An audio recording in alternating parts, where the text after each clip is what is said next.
right, let's get started. Welcome to the June school board meeting. If everybody could please stand for the Pledge of Allegiance.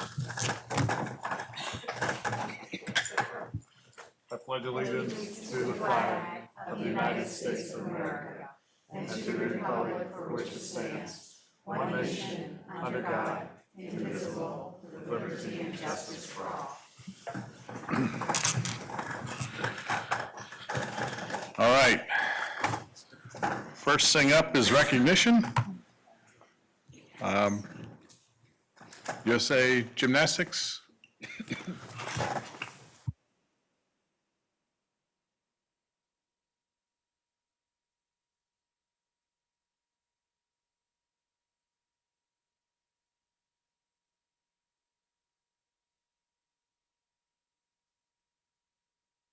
One of our fourth grade students at Charlestown Elementary. On Sunday, May 5th, there was a Pennsylvania USA Gymnastics Level 4 meet in Bryn Athyn, Pennsylvania, Montgomery County. On this weekend, 520 of the best gymnasts in the state of Pennsylvania competed in 6 different sessions. In the age group for 10 years old, fourth grade Charlestown student Macy Murish placed first in bars with a score of 9.45, first in floor exercise with 9.35, first on the vault with 9.05. Macy also placed fourth on the beam with a score of 9.375. These outstanding scores and fantastic results excelled Macy to first all-around in her age group, and she also was the 5th highest all-around score of all age levels. Macy, you have put so much time, effort, and determination, not only into gymnastics, but also your academics. We are all so proud of you. Congratulations.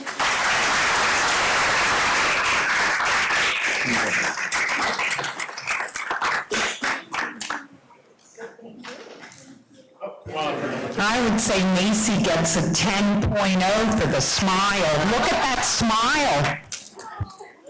I think she's the most excited winner we've had.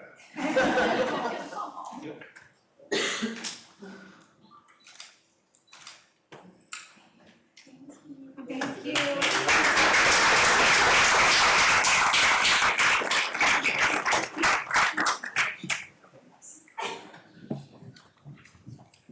All right, so we have some middle school students we'd like to recognize here for our Forensics Public Speaking Tournament.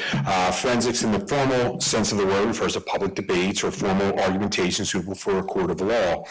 Forensics at the middle school level provides an opportunity for students to be involved in various forms of public speaking, such as debate, oral interpretation, original oratory, discussions, and impromptu speaking are included in this competition. In addition to the enhancement of public speaking skills, students also sharpen their research skills, their writing skills, and their ability to work in cooperation with others through discussion and debate. So I'd like to take some time to acknowledge our middle school students who did a great job at this competition, and like to begin with Victoria Capitano, who won 2nd place in the oratory division for her original speech about the plight of child soldiers around the world.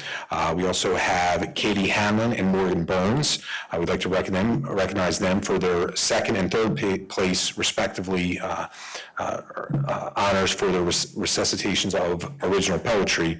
And then we also have the debate team of Suhani Mathar and Nithya Muli, who took 5th place, debating both the affirmative and negative of the resolution the United States should increase its quota of H-1B visas. So at this point, I'd like to acknowledge and congratulate all the individuals whose names were mentioned. If they could join me up here, that would be awesome. Thank you.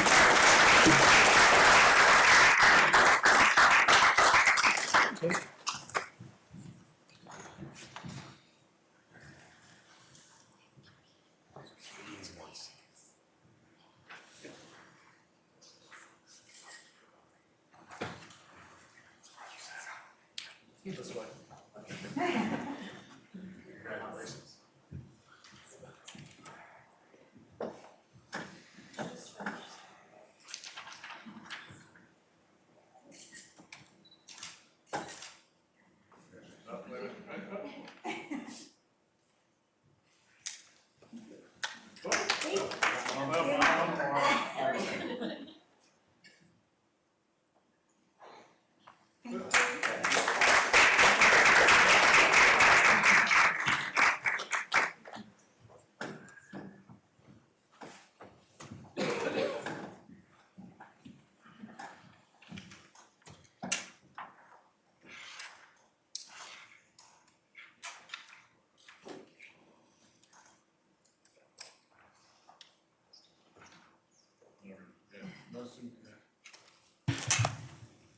clicking on student council reports, and it says no student council reports. Sorry about that. And no student rep tonight because she's graduating Friday and doesn't, she's having too much fun this week, and the new reps don't start till next year, so this is going to go quick. All right, the board met in executive session beforehand to discuss some personnel and legal issues. Secretary's correspondence? My final report will be no report. Speechless after 38 years. 40. 40. years. Whatever. We have some buff years. It's just numbers. Yeah, it's only math. IU report? Thank you. I'm happy to report that the CCIU board has an agreement in principle with the person that we have offered the new executive director position to. There is a special meeting which will be held day after tomorrow, and as long as everything stays aligned between now and then, that person will be disclosed and hired at that time. Sorry, can't give you any more. And just out of curiosity, how will that information be communicated to us? That's a really good question. So what I can do is I would be happy to send the board an email after that meeting on Wednesday, and I will copy our superintendent, and this way, I think it might be a good thing to put on either our website or our Facebook page, or our Facebook page. But we'll get it out timely right after that meeting. I'm confident that the IU will also be doing a press release that will be very publicly shared. Yes. All right, there's no legislative report tonight. Any other reports? All right. Feasibility study update? Yes, if you remember, we had approved the Schrader Architect Group to do our feasibility study, and we had mentioned that that process would take approximately 6 to 8 months. Part of the beginning part of the process is to do a facility assessment. The second part of the process is to make suggestions as proposed needs based upon enrollment projections. So we will be getting those enrollment projections using our third day enrollment, which will be the next school year. But the two findings that were shared with Chuck and myself last week, the first one was they have completed looking at each of our buildings and made a determination as far as what would be needed to bring our buildings up to a level for not only now, but for the next 10 years. And I just wanted to pass on the information that they were positively impressed with the condition of our buildings and the way they've been kept. That although the number is large for the next 10 years, it is much lower than those comparative in our districts. They will be proposing the capacity of our buildings, so we went through what is currently being used as well as what we would need to do to move forward in the future. The one building that the enrollments are growing in the next year, as they have been the last 2 years, is the middle school. So for the middle school, we will be looking at the capacity, not only if we use the capacity to how we're using the building now, we're closer to 90%. If we use the capacity to the way we could, which as Chuck has explained multiple times, it may be using rooms differently. So not having rooms for special area classes, but possibly having teachers move from classroom to classroom, our capacity greatly increases. That said, that's a difference, that's a change. Dr. Souders and Dr. O'Toole with Dr. Beck have been looking at some scheduling opportunities for next year. One of them would be in the area of changing the frequency of delivery of music, to have music be one of those, like health and PE at the middle school, that are offered 2 days out of the 6-day cycle. And flipping the computer applications, which will be offered similar to the way music is offered this year, which is, correct me if I'm wrong, it's a semester every day for a semester. The reason for that change is if every 2 days of the 6-day cycle music is offered, lessons can be offered during that time. So students would not be pulled from core instruction for music lessons. They will be pulled from music class for music lessons. So more to come on that, but I just wanted everyone to be aware that we are looking at making adjustments because more students can then be scheduled for music. They're large instructional classes as opposed to staying within our class size guidelines for special areas. Computer applications, because of the number of stations that exist in the classroom, have got to be capped. Music, we don't have those kinds of restrictions. So that's one of the adjustments that's being made as per the feasibility study and looking at capacity. Are there any questions on that? All right, so it's just math. So if you got a problem in your middle school, right, don't you have a problem in your high school in 3 years? No. Why? Because high school is not scheduled as middle school is. For example, and again, we're going to have to be looking at things differently, but we have more capacity to do things differently at the high school level. It's more departmentalized, whereas in the middle school, we have teams, which more mirrors large numbers of students staying together as a team. So when you have that, as your number gets bigger, your team gets bigger, and having those students travel together becomes more difficult. So it won't be as big of a problem. Are there any other changes due for the middle school, for example, in 8th period that you're aware of? Well, not new from the adjustment we made this year, making more options open to more students in 8th period. So if there would be more changes than that to come, it's just communicating how that's So being just so I'm done. clear, so that'll mean that there'll still be classes that are only offered to kids with GIEPs. There will be additional classes offered to all students that are open to everybody. Right, but when you said, So we both of made those some things. changes with those that were only offered to certain populations. Those changes were made this year. I believe the need is to make sure we communicate that more clearly. Okay, and I'm gonna ask this, like, how are we communicating this, or how will it be communicated? But I think as students are opting in to certain things, it's the communication to all students and not just isolating to certain through their GIEP.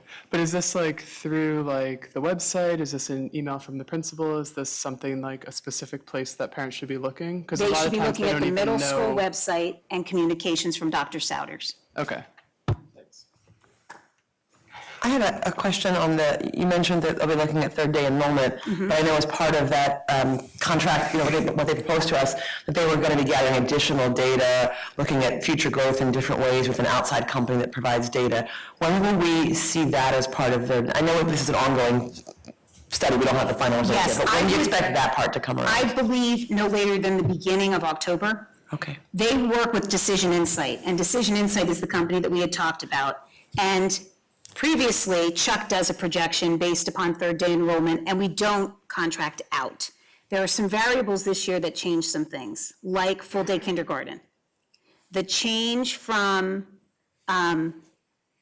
moving a community from Katie Markley to General Wayne, that will change some of our numbers. So Decision Insight will not only look at the current numbers that we have, they will also they'll be discussing with municipalities as far as what building growth is projected, what building projects are being approved, as well as what are those that are being considered. So they'll be doing a much larger external review with the folks that we've been working with for the last few years. And just for clarity, that then gets married up with what they've looked at as far as our building's capacities Absolutely. now, and then they come forward and propose based on what we know as far as future demographics and what we have and can use today or can change, update, then they come back with proposals of where we could go, whether it's Yes. adding or updating or building or whatever. Right, and when we talk about changes, we're not only talking about physical changes. If we change the physical landscape, it could also impact the way we deliver instruction. So all of those conversations will be happening. The architects have met with the Teacher Leadership Academy teachers, the 28 teachers that are involved in that academy with administrators. They've also met with building principals, and they will be meeting with them again. Mr. Morris has been incredibly helpful, taking them around to all of our buildings over spring break. So those communications will continue. Once we have the numbers, there will be a major reach out to parents and community members to look at how we are going to deliver instruction and what does Great Valley look like? What is the graduate of 2040 going to look like? And how are we making sure we're planning for that? Thank you. So it's exciting. Could you just clarify what you mean by the way we deliver instruction? Does that mean sort of like the settings, the size of the classrooms, the open or closedness of them, or does it mean the configuration of grades? Or does it mean all of the above plus more? All of the above. Okay. I don't think we want to limit what we do based upon what we've done and be open to all possibilities. Now, the reality might be that we go through a lot of iterations and a lot of ideas and come back and deliver instruction the same exact way and have the same grade configurations. But there will be a lot of possibilities shared, and community members will have an opportunity to become involved in those conversations. And just to clarify Dave's question about the high school actually has way more capacity than we even thought, because high school, according to the architects, if you look at a community college type model, which is what most high schools look like, any given period, any given day, the class should be scheduled 7 periods. Right now, most classes are only scheduled 5 periods, because our teachers are used to having like an office as a classroom, and that really isn't the way it should be. I mean, so if you think about it. Right, so like those 2 periods that Dave Barrett teaches, well, my classroom sits idle for 2 periods, is what you're saying, right? So all of a sudden, So now you've got- all of a sudden, high school can fit what I thought was an unreasonable amount, but they said it's really not, and it's not. Middle school's the same way if you deliver it a little differently, and the elementary schools, we have a lot of, as Regina said, as we go through and look at what's assigned in each classroom, there are a lot of classrooms, full-size classrooms being used by services that really could use smaller spaces, and should be used in smaller spaces, but because we have the spaces now, we're going to use them. So it will be a little different mindset, but the same kind of delivery. Yeah, I only asked the question because I was curious, and I'm sure others are saying, well, why don't we have another problem in 3 years when all those kids go up to the high school, right? So, But when I talk about differences, that's a change of a mindset. So if a teacher's used to having their own classroom, they're not looking at that as an English classroom. They're looking at that as their classroom that students receive English instruction in. It's a different way of thinking, and we just need to prepare for those changes if in fact that happens. all right. Any other questions? More to come on this, a lot more to come on the feasibility. So, all right, at this point, I will open up the microphone for any public comment on anything that's on the voting agenda tonight. At the end, there'll be another public comment section for any other subjects. All right, seeing none. First thing up is all the consent agenda items. Do I have a motion for 801 through 812? Move to approve 801 through 12? 8.12. 1, 2, 12. Second. Motion and second. Any questions or comments on any of these? All right, seeing none. All those in favor? Motion passes 6-0. Next thing up is financial approvals. Do I have a motion for 901 through 904? Point of order, if you could just do 901 separately. No problem. Move to approve 9.01. Second? Motion and second. So 901 is the approval to initiate some, potentially initiate tax appeals for certain property owners in the district who the district feels are underassessed, and in fairness to other taxpayers, to try to properly assess them. Just a question. Yep. I brought up last week, I'm not sure I'm clear on the answer. The ones that we voted on last year this time, when will we know what happened with those appeals? if they were successful or not for the district? Well, we can give you an update at any time. Actually, we're still working on some 2017 ones. They take a Okay, long that's what I time. didn't know. So it doesn't They're necessarily pretty much an happen. ongoing one, and when they get to court, they get pushed and bumped, and so Do we know if any of the ones from last year that we voted on last year at this time are already completed and successful? Oh, yeah, we have quite a few, yeah. So, No, we'll give that to Chuck too to give us Yeah, a I'll report out in Okay, August. thank How's you. that? right. It'd be good to know, yes, thank you. Chuck is being replaced as he retires with another individual named Chuck, so. He will never be replaced. Someone will be sitting in his seat. All right, any other questions on the tax appeal list? All right, all those in favor? Motion passes 6-0. Motion on 902 through 904. Move to approve 902 to 904. Second? Motion is second. Any questions or comments? I will talk a little bit, 902, we received last week after the meeting, and we were hoping to get it, and Jim was pushing to get it, and we did get it before this meeting. So the sonar stuff on the sinkhole at the high school looks good. So this is a repair of the sinkhole, a remediation of the sinkhole, compacting it underneath the football field. So we will essentially be unzipping the football field, pulling it back, fixing it, and re-zipping it, grooming it, having it ready for next year. Then next summer, you will be dealing with the big turf replacement, track replacement. And the goal of that is to try to accomplish the whole thing with the minimal disruption to any activity that involves the Right, our stadium goal is to complex. start this as quickly as possible after graduation, have it completed prior to the first day of football camp, or whatever we use the stadium Right. for. And, it may not be the first day of camp, because the first day is really the heat preparation day. They can do that anywhere, they don't have to be on the field. So, but we will have it set And that's for- the same goal for next year too, right? When they're Right, well, right, and that's, that when the sonars came back and said this didn't look as bad as we had anticipated, and they had anticipated, now, hopefully, the turf is just take the old turf off, put the new turf on. It's like getting the rug replaced at your house. Same with the track will be redone, and some other things. And the goal is, this is, just so I'm clear, just the stadium turf? The middle school turf is still? Well, this is the only one that has a sinkhole. Right, but I mean, as far as No, replacement, they both would be replaced at Oh, the okay. same time, but the other one is really, could be replaced, and it's economy of scale, we'll do them both at once. all right.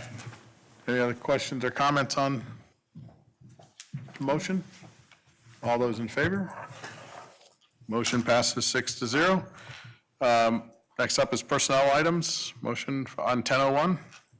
Move to approve 10.01. Have a second? Second? All right, we have a motion and a second. Any questions or comments? All those in favor? Motion passes 6-0. With that motion, Mr. McCluskey has been permanently named assistant principal.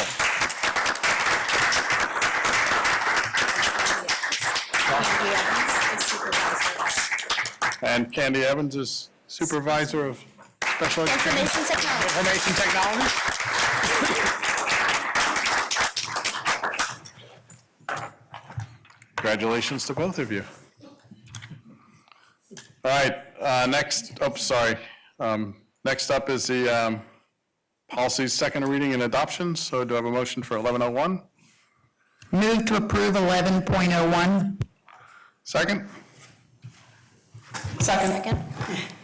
Any questions on any of these? All right, all those in favor? Motion passes 6-0. All right, seeing no other motions or nothing else to be voted on this evening, that concludes the voting session.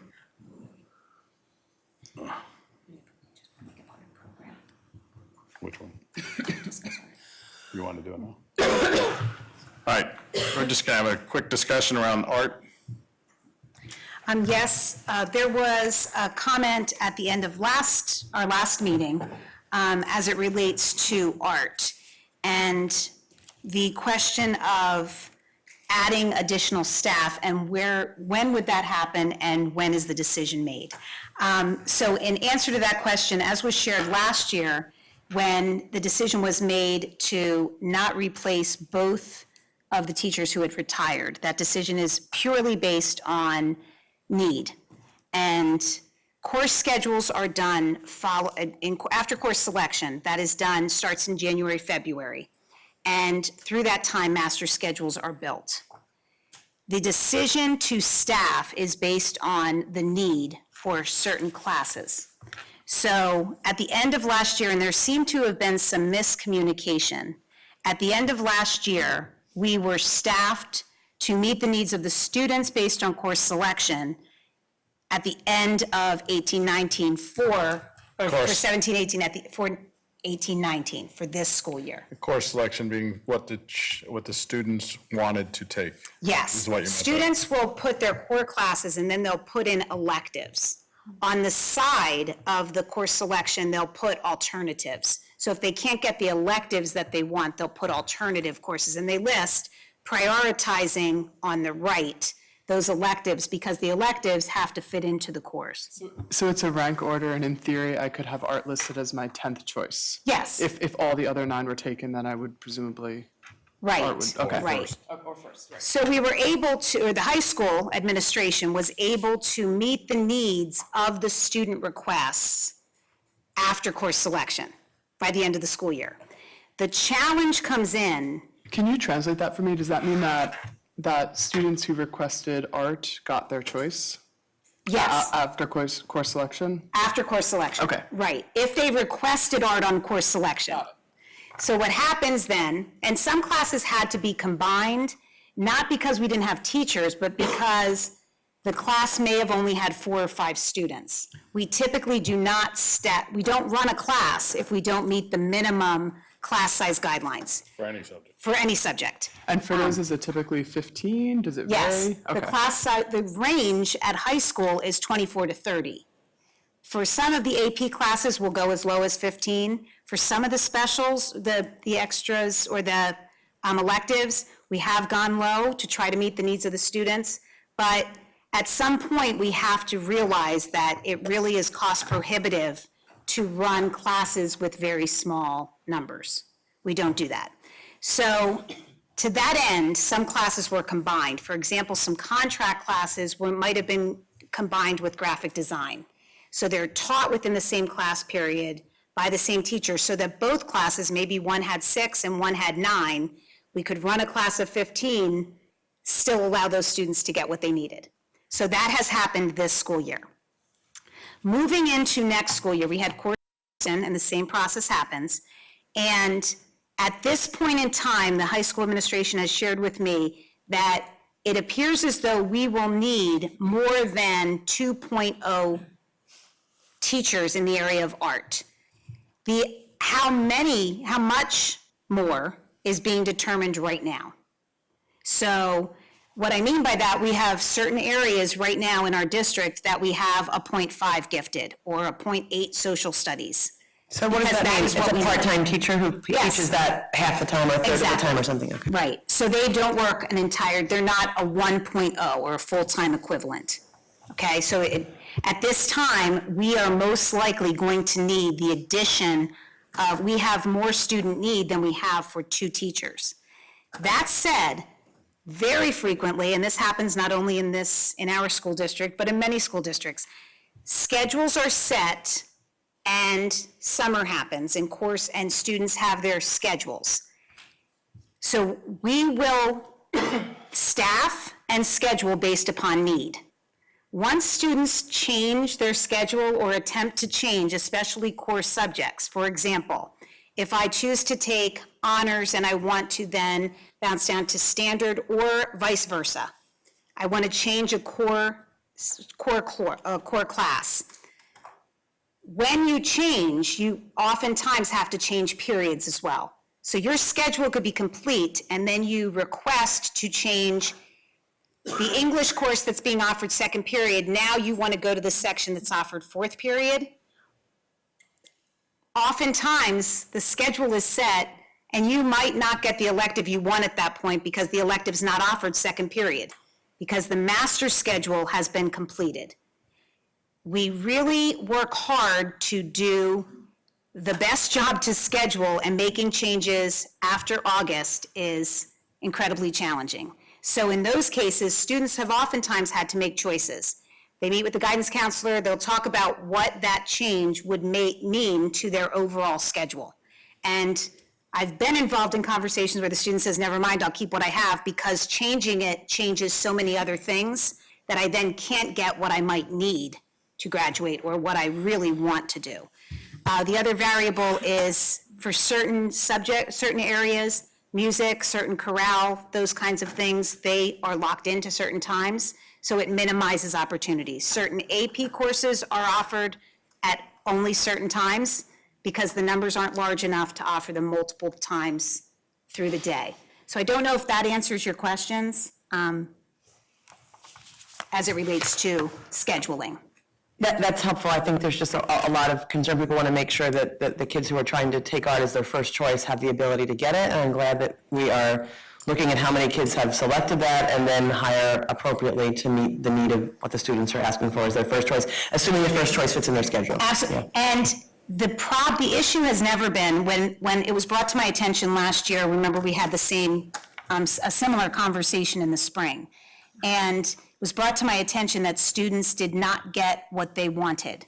We followed up very specifically, got the names of those students, had conversations of those students, and none of those students had put down that they had wanted art. What ended up happening is, and I understand that there are some students who don't put that they want art because they've not experienced it, and that might be an unknown passion area, but we truly have a fiduciary responsibility to staff for what we know we need, and it then sometimes requires choices. So it is that balance of not overstaffing, because that's really unfair to taxpayers to overstaff. So it's finding that balance. So I had gotten that question of why don't we just round up the teachers and do a whole teacher for every time we have a fractional teacher, and the cost on our budget would be astronomical, and then we would also have situations where teachers may not be utilized because there may not be classes or students to teach in those circumstances, and it's a big deal if we did that across the board fairly to all teachers. That would just be catastrophic, I think. And it's hard because you think, oh, what's the difference between 0.5 and 1.0? It's only a little fraction, but when you multiply it times 10 of them. yeah, it's crazy. So there was that point that I just wanted to acknowledge that I had been asked about. And then just to make sure I'm understanding completely, so you had said that when students, when they do their requests early, their needs were met, but it's only after when things change that that they may not be able to fit in what they want. And this is true for other classes, not just art. We're not just picking on art? Absolutely not. Okay. Yes, it's true, and absolutely not. We're not discriminating against one then course area over another. Are there things that we can be doing with the kids to avoid the switches later on, or do we feel like our process is right now? Like, I'm just trying to say, like, if the world would be a perfect place if people made a decision and were able to stick with it, are there things we can do to better inform students about schedules? Like, I'm just trying to see, like, how we can, I don't have kids that old, I've never Yeah. gone through it. Yeah, so I'll take this one because having two kids that have done it, you run into numerous different issues. Some kids will take a summer class that allows, they may take geometry in the summer, so now they can take a different math class in the fall, but they can't be scheduled in a different math class until they've passed geometry. Okay. Another example is they get into, an AP class or an honors class in their senior year, and they're like, why am I doing this? And they just want to take something, the standard class or an honors class instead, or whatever. So and that happens on the first week of school. They get into the class, they realize it's not what they wanted to do. And you get the other kids that get in there and say, this is gonna be way too easy, I wanna move up. And it's the same situation where all of a sudden, schedules are. Now, are there other school districts in our region that dramatically change staffing after school has already started, or is this kind of the accepted practice of how things are handled? we all, in meeting with other superintendents and working in other districts, we all prepare as best as is possible. So when you asked, is there something that we can do? If anyone is listening to, if there are decisions that you know now that you'd like to make adjustments, the sooner you use the course selection process as strategically as possible, the better. So to really take time to look at the program of studies and to make those decisions during course selection, that allows us to best plan. From our end, I know the high school has been making adjustments. We had days where students can come in ahead of time. They've added days to that opportunity so that there will be more than just the 2 days. They'll add more days for students to come in prior to school starting. But that said, for the teachers as well, it's a lot of time is spent after Dr. Gafredo comes out with the staffing updates and tells people where they're going to be and what they're going to be teaching. So people take the time between getting that information to the beginning of school to prepare. So to get a notice at the middle of August or the end of August that is being drastically changed, or we're bringing on a new staff member. So we really try to be as strategic and as informative early as possible, so that whoever the staff member is in those positions is prepared to greet the students when they come to school in August. So we all of the districts, and especially in Chester County, because I work very closely with those superintendents, we all really try to be as forward-thinking and as efficient as possible, as soon as possible. But changes happen, and then we adjust to the changes. So I have two things. I'm going to test Chuck one last time. What does a .1 teacher cost the district annually? Well, I will just tell you, a 1.0 teacher. I mean a 1.0, I'm very sorry. 1.0 teacher, even a starting teacher, by the time you add the salary, our salary benefits are 45% of salary because the pension rate is so high. And then our health care for 1.0, you're probably in the neighborhood of $125,000, $150,000. Now, if you go down, if you're a .4 teacher, they of course get lesser benefits, but they still have eligibility, so you're probably not .4. Once you get below 1.0, it goes down a little bit. But clearly, whatever the salary is, and our starting salary is 54, 55, something like that, right, Dan? You add 45% on that. That's just the salary benefits. So you're already at over 70,000. Family health care for us is about 25,000, and then just add prescriptions, another 12,000. Dental, vision, all the life insurance, disability, things like that. So it doesn't take much for a starting teacher. I mean, it's amazing to get up that high. And, unfortunately, this is the last department at the high school that has more than 2 people. And when I started here, I think there were 5 people in art. There were 5 people in business ed. Henry's old department, there were 5 people in it. I mean, we had shop classes with 4. Wood shop was 1, metal shop. I mean, just the problem is we've got such a wide variety of other things that kids can have now.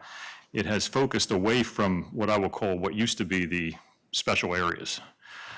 So now kids have to make a decision on this, that, or the other. And you're right, the scheduling is hard. And this year is I won't call it an easy year, but the budget has been relatively calm. I hope so, because I won't have to do it again, but, back in 2009 and 10 and 11, we were struggling for every 10th of a teacher, and people would have been. Good, bad, or indifference, the ability that and the success we've had by hiring wherever we've needed it, has allowed us to do that in multiple places, right? Where we haven't had to make tough decisions. We've probably. We want to make a 1.0 over here and a 0 over here. Yeah, We've been able to do the 0.6. Historically, we've done a lot of partials, and Dan can confirm this. We probably have 20 less than 1.0s right now, maybe even more. They vary from 0.2, to 0.8. It depends. I mean, you have a fiscal responsibility to make sure every kid gets gets what we can afford and what they, they can't get every first choice. If every student's getting every first choice, you're spending way too much money, because you'd be way overstaffed. You'd have classes of 3, 4, 2. And actually, we had that back in the mid-2000s. That's what we ended up reducing when people retired, so we could get to a point where we are now. So, right now you have nobody, no senior citizens, no taxpayer people yelling at you because you're spending too much money, but start rounding up and you'll get there pretty darn quick. And I just want to reinforce one of the things that Chuck had mentioned, and we brought this up last spring, but I think it's worth repeating. This is not a value judgment. It truly is staffing for what we need.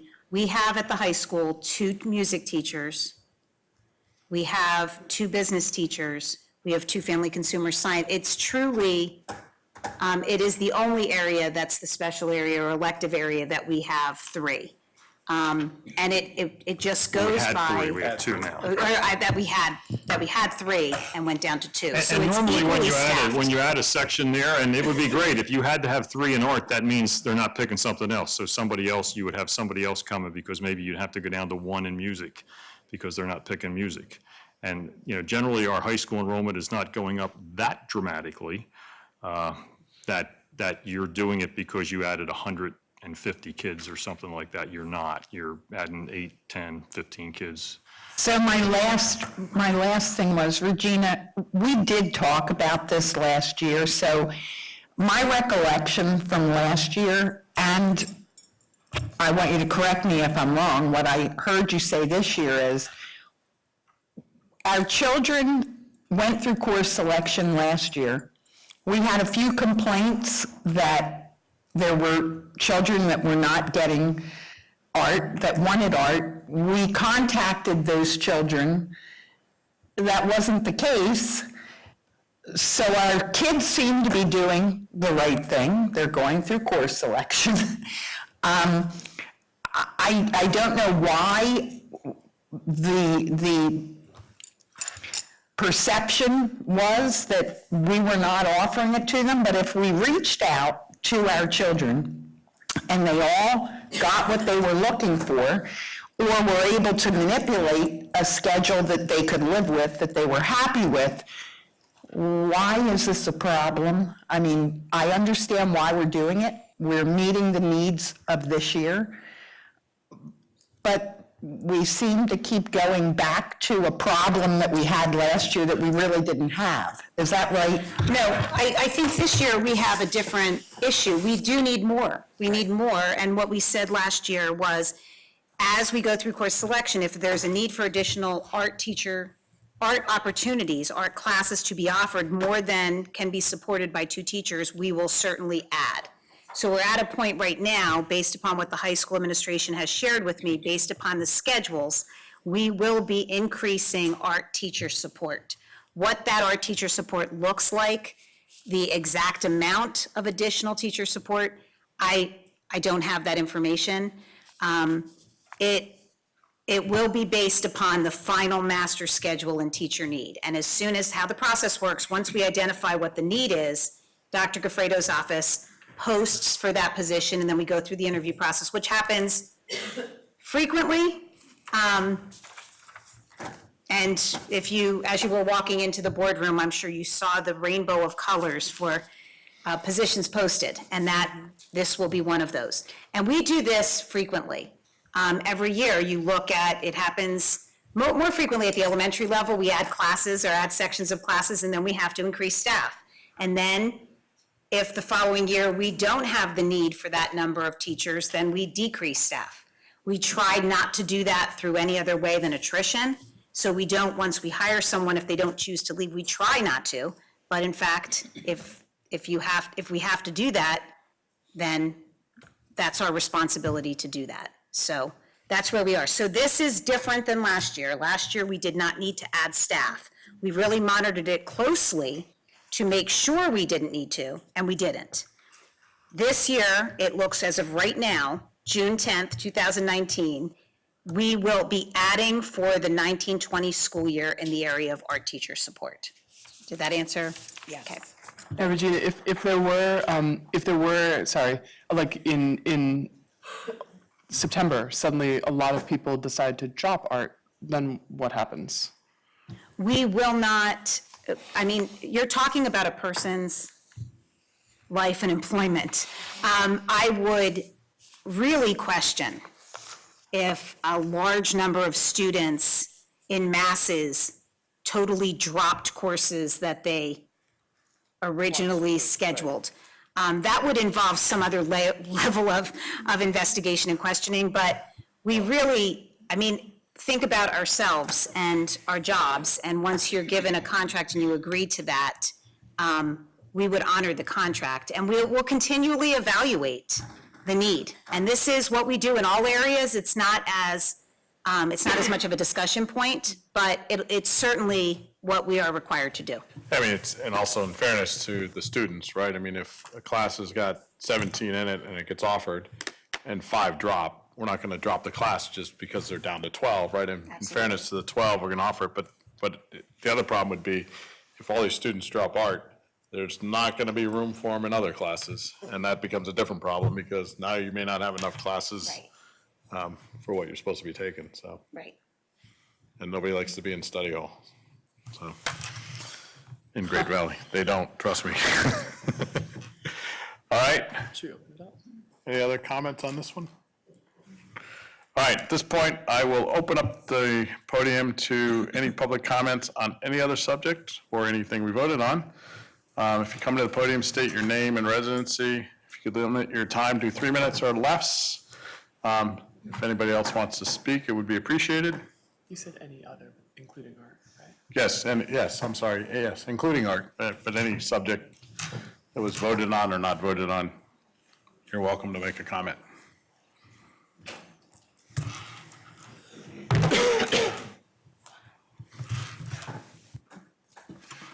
Hi, my name is Patrice Gilbert. I live in Malvern. I have a daughter with special needs in this district. This is my 4th or 5th time speaking to the board.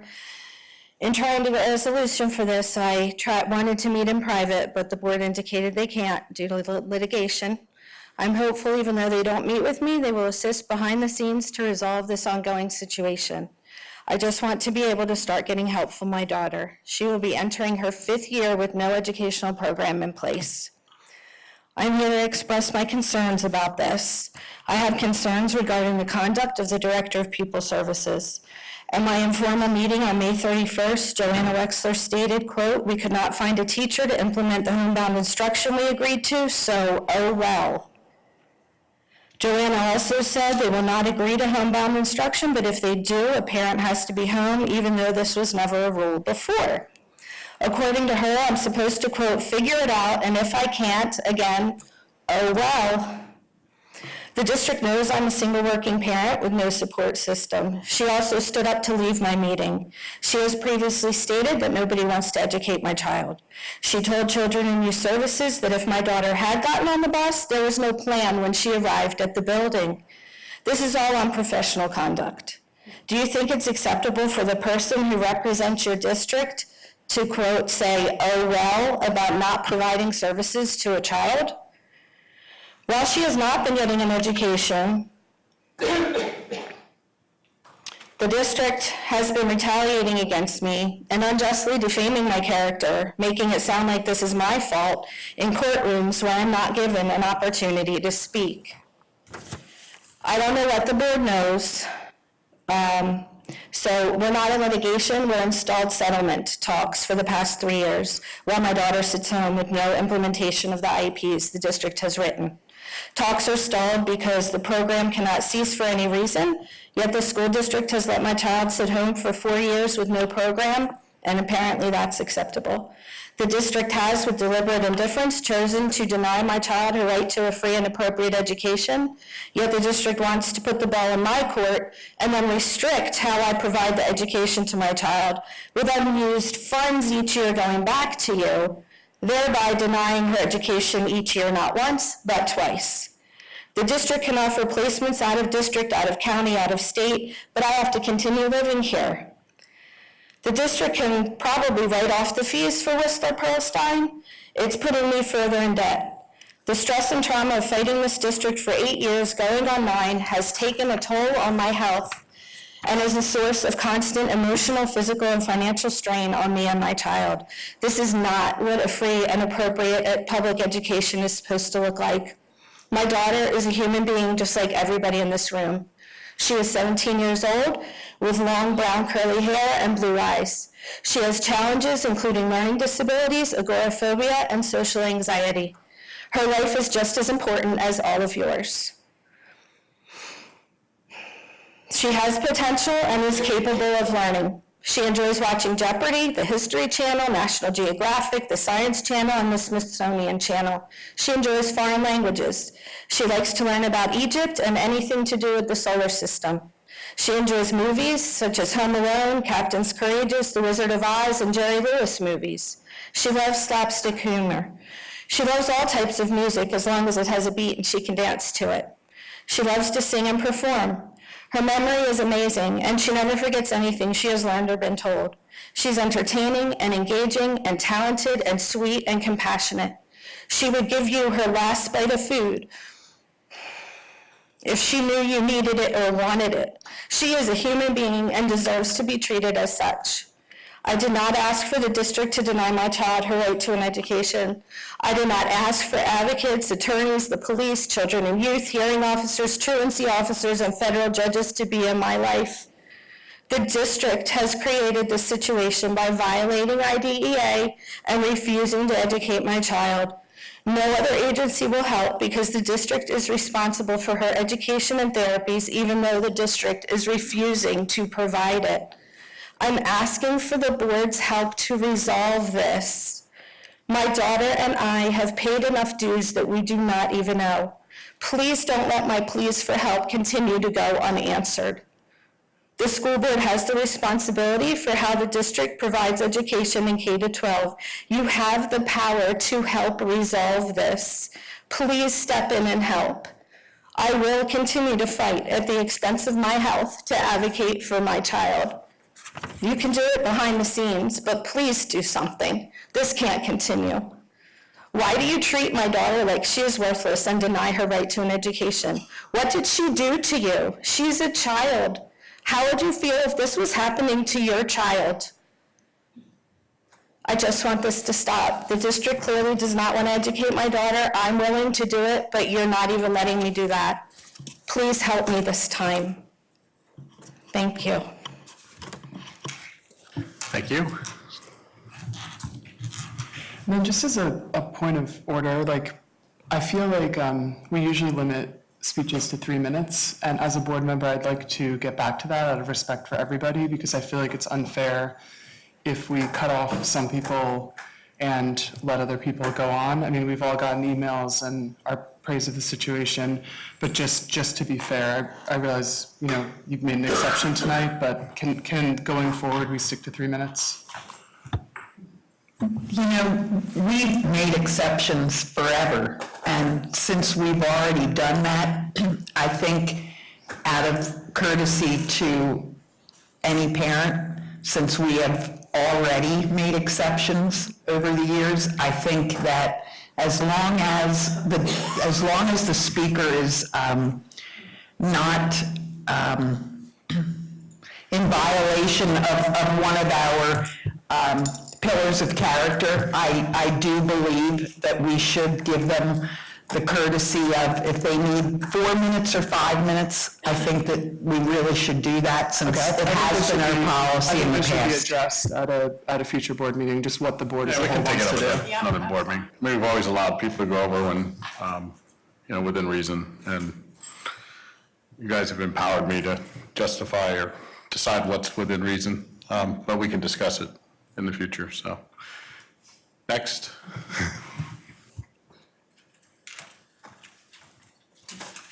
Hi, my name's Katie Ofer, and I've lived in the district for 20 years. My third daughter is finishing her 9th grade year at Great Valley, and I really just want to say thank you. I'm really glad to know that the art is being really seriously looked at. I'm a creative arts therapist. I own an art center locally.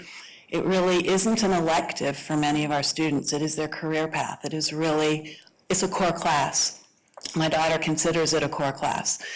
So I was very glad to come tonight and see that the numbers are being looked at, and I, once again, I'm proud to be part of the district, so I just wanted to say thanks. Thank you.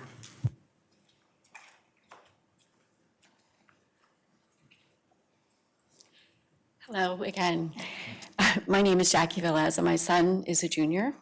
And I thank you, Dr. Speaker Palubinsky, for answering my email today, and thank you all for considering art and how important it is for the students to do register for art and for looking at those numbers. And I really appreciate it. So thank you. Thank you. Any other public comment? Oh.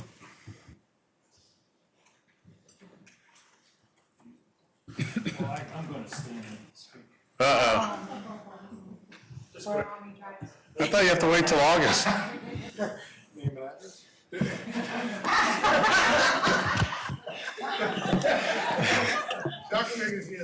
I object, just for the record, strenuously. Equal treatment, people. First off, I need to thank the board and prior boards and people who aren't even with us on this world anymore who made this all possible for me. It's awesome. That time reflects the over 700 meetings of not standing at this podium, sitting over there, listening to whatever comes your way, trying to figure out how we're going to figure out what to figure out. So it's good. I've worked with over 70 of you. Some good, some okay, and I won't talk about the others. I made the mistake of saying I work for 5 superintendents. I work for 5 superintendents and 2 interim superintendents, so it's really 7 technically. Thought I've done a little better job with each one, training them. Over 100 administrators. And in my career here, I always make mention to the fact that when I started in the district office at Charlestown, that there were 16 of us total. That was administrators, support staff, that was everybody. Yeah, we fit in the top floor at Charlestown up there where it's now art and STEAM and whatever else is up in there now. So, I mean, I've had a pretty good run. I'm not going to spend a lot of time up here because I have a little bit more opportunity later this week to deal with some stuff. But this is not a job that you plan to do. This is a job that kind of falls into your lap. I kind of fell into a bed of flowers and just kind of wallowed in it for 38 years. It has been an awesome experience for me. I'd consider it a dream job. I don't even really consider it a job. My biggest fear on my next step in life is for 38 years. I don't count the 2 years driving bus, even though I did drive bus for 79 and 80 and a little bit 81. But every day for the past 38 years, I've come to basically the same establishment. While my routine is never the same, Linda knows it's some crisis or another. We're out of copy paper here. Somebody's calling, complaining the bus didn't pick them up there. On a snow day, we'll always get 2 or 3 calls. What time do I go to my bus stop if it's a 2-hour delay? Think about that one just for a second, because we do hear that all the time. But really, it's been a routine, and it's been the same. It's the thing that makes Great Valley great are the students. Those of you that are students are here. I mean, we've seen them over the years come here. It's just been awesome. The teachers are awesome. I know they get a little mad at me every now and then at negotiations time, but really it's like The Godfather. That's just business. I mean, I'm just here to try and do a little bit of this and that. But really, and the board and the administrators have been awesome. It's been just great. Linda will tell you that no one has more fun at their job than me, because I am the FBE. That's the funniest boss ever. No one will ever really realize that. So have fun at what you're doing. Don't let the little things get you down. I mean, it's really, people panic and want to drop things and run. And what do I say, Linda? Is anybody bleeding? Is there an ambulance coming? Then it can't be that crucial. We can deal with things as they need to be dealt with. Generally, a hasty-made decision is a wasty-made decision. So, and I'll just close on, I can't even read what this, I did say the 2-hour delay.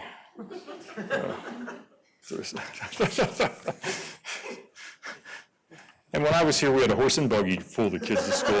But the God's honest truth, we're talking about roofing projects, and the Charlestown roof we're doing this summer. So when I started, my very first day on the job, they were tearing in August of 1981, they were tearing the old roof off of the old Charlestown school. And I told Jim, it was a slate roof. I mean, big slate stuff. It was like the original roof from 1925. Regina and I were with the architects on Friday, and boy, I'd love to put a slate roof back on. It would cost 10 times as much as a regular roof, but it would last 100 years.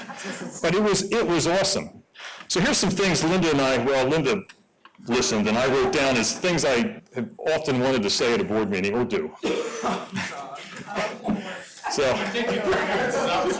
generally, look, I still got 2,080 hours or 88 minutes was actually the over 700 meetings times the 3 minutes I never got to use. So it's Not the way it works, sir. Don't I get carryover? And if my wife counts, she lives in the district. I've lived in the district. Now, we've tried that before. So, Ellen, when you ask me a question and I do this, I call it the Vulcan death stare. It means I really want to say, really? Are you kidding me? So many times over the years I've wanted to say, not to you guys, maybe other board members, or like the question, when I get asked a question, I want to say, are you sure you want to ask me that? Because that means I have to answer it. Is this your first meeting? Sometimes I want to say, do you really think we're that stupid? I know the answer to that most times, right, Linda? Is yes. You can come over here,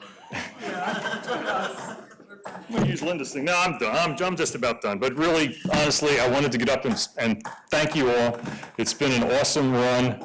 This is my last official board meeting. I have 16 days left. I'm not going anywhere, Regina. I'll be hanging around. She wants to make me a little office in the old custodian's hole in the basement, but we'll see. I'll be available for talking Chuck 2.0 through the hard things. I'll tell him what he needs to answer and what he needs to not answer. And just remember, the business manager's best friend is procrastination. Generally, stuff works itself out if you just kind of take a step back, let people try and work their own way through it. Step in if you need to, but generally, I like to let people deal with it themselves. That includes boards and superintendents, too. So, but, I do have a pointed and editorial opinion every now and then. So thank you so much, and I will walk into the sunset, or the moonset, or the rainset, so.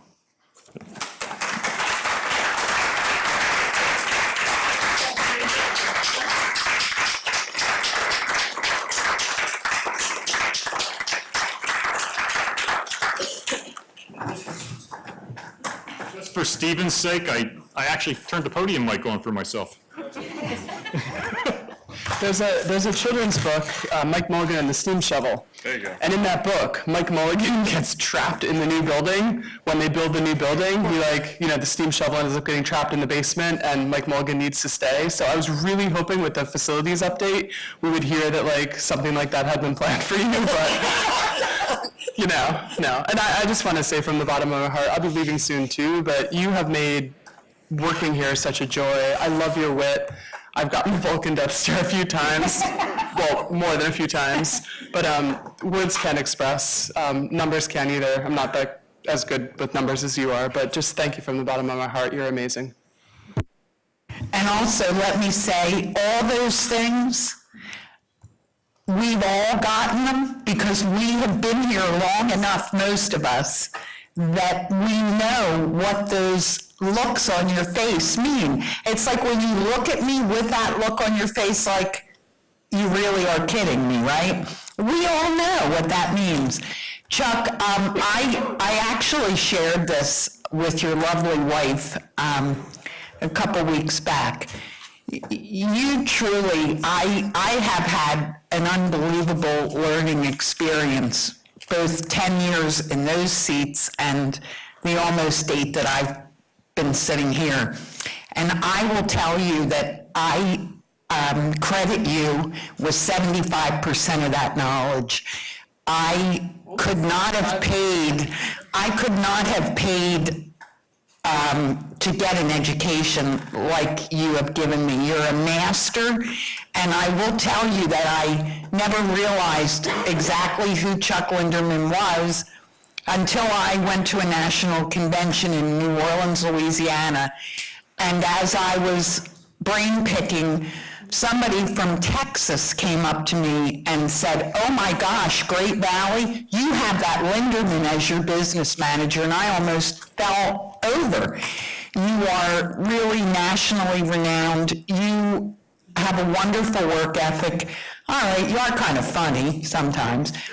But really, you are a true professional that has devoted your calling to Great Valley, and I am so grateful that I'm going to stop talking because I'm going to cry soon. So thank you so much for what you've done for me and for all our children, because it is a trickle down.